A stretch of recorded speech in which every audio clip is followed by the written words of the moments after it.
Hi, scholars. So today we are going to do a strategy called reread.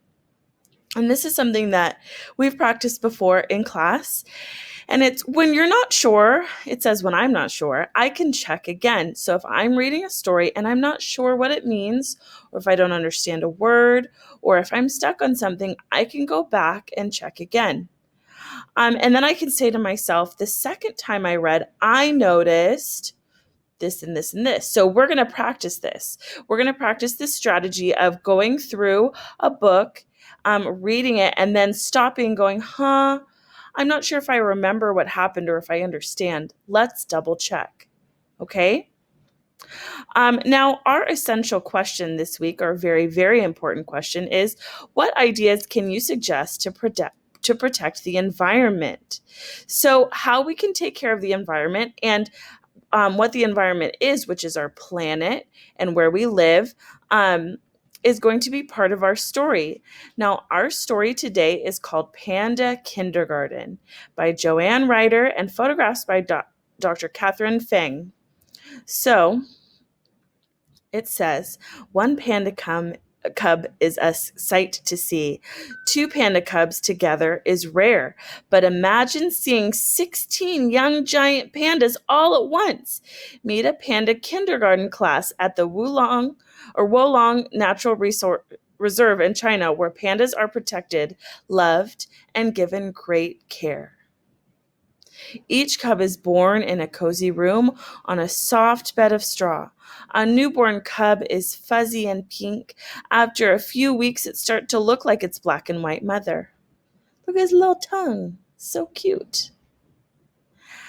An ever so big mother panda carries her ever so tiny baby, holding it firmly but tenderly. She guides her new cub, which cannot see her, to rest on her broad, furry chest and drink her fresh milk. She's taking care of her baby and giving it the food it needs, right, scholars? All the young cubs are watched over by their mothers and by kind, trained people. Pandas often have twins, but a mother can only care for one cub at a time. Scholars, so let's think about that. If a panda can only care for one cub at a time, what do we think needs to happen if there's two cubs? Maybe we should read carefully and we might have to go back and check. The other twin needs to be fed and kept healthy and protected in a nearby panda nursery. Look, he's in a scale. They're seeing how much he weighs, and they're feeding him with a bottle. So let's reread, scholars, to see how can you take care of a panda twin when the mommy can only take care of one panda baby. The other twin needs to be fed and kept healthy and protected in a nearby panda nursery. So we reread and checked and saw the nursery where the people who are trained help the baby pandas make sure that the other babies still have everything that they need. As the small bears grow, the skilled and helpful people and the mother panda swap cubs so each twin gets constant care, and they both share time with their mother. With such a loving team, each panda cub grows and grows. Slowly, its eyes open wide, and it begins to see its mother's furry face and other faces full of smiles. Look, this mommy panda is giving her baby a bath. When the cubs are big enough to leave their nursery and their mothers, they are ready to have new adventures and to make new friends in panda kindergarten. Here come the kindergartners. Look at them go. So, scholars, I can't remember. When do the pandas go to kindergarten? Let's reread and double check.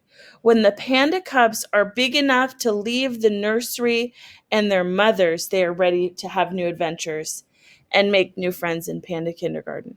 So when they're big enough to leave their mommies and the nursery, they can go to kindergarten.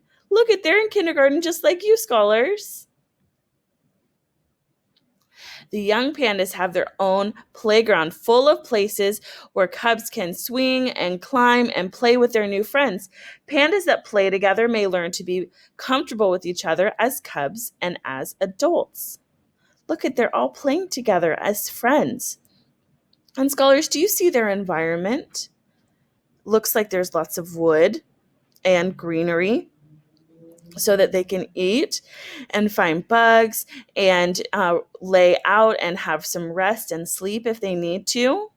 So it looks like in this reserve, which is a special place that people take care of for pandas to live, their environment is taken care of so that the pandas can have everything they need. In their outdoor playground, the curious cubs learn exciting things about the world. They discover snow is cold and very slippery. Pandas always find new ways to play, like tugging and tearing and touching their toes. To a panda cub, almost anything can be a toy. Bolder and stronger, cubs try new things, climbing high and dangling until it's time for lunch in the panda kindergarten. So, scholars, do they play all day at the panda kindergarten? I don't remember. Do they play all day? Oh, it says, let's reread and check. It says, they try new things, climbing high and dangling until it's time for lunch in the panda kindergarten. So they play all day until it's lunchtime. That's what we learned from rereading. With so much to do and so much to discover, lively little bears start feeling tired and sleepy. It's time for cubs to take a nap. The young pandas will be together in panda kindergarten for about a year. Same as you, scholars. As soon as they grow older, some will stay in their safe Wolong home and have cubs of their own. So when they grow up, they might be mommies and daddies too. One day, some may be chosen to leave and live in the bamboo forests in the tall, misty mountains nearby. Then the rare pandas born in Wolong would roam free and wild, able to use the skills they learned when they were small. So, scholars, sometimes they can go back into the wild, and sometimes they still need to stay in the reserve to have everything they need. Learning from each other and from people who care for them, the pandas born in Wolong are on a special journey that gives hope to pandas everywhere and to all who love them. All right, scholars, that is the end of our story. And remember, we can always go back and reread a little bit to check our work. And remember that our very, very important question is about how we can protect the environment. So a reserve, like where the pandas live, is one way to protect the environment for animals that need a safe place to live. Okay? All right, scholars, you did a great job, and I will talk to you soon.